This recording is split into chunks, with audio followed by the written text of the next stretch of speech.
Udah deh, ini dijamin banget bakalan nambah nasi makan pakai keripik tempe. Keripik tempe pakai sambal. Nasi anget.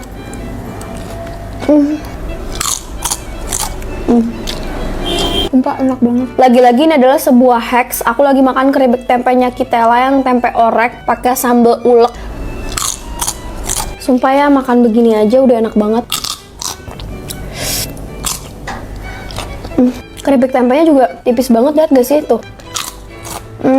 Enak banget, sumpah ini enak banget sih.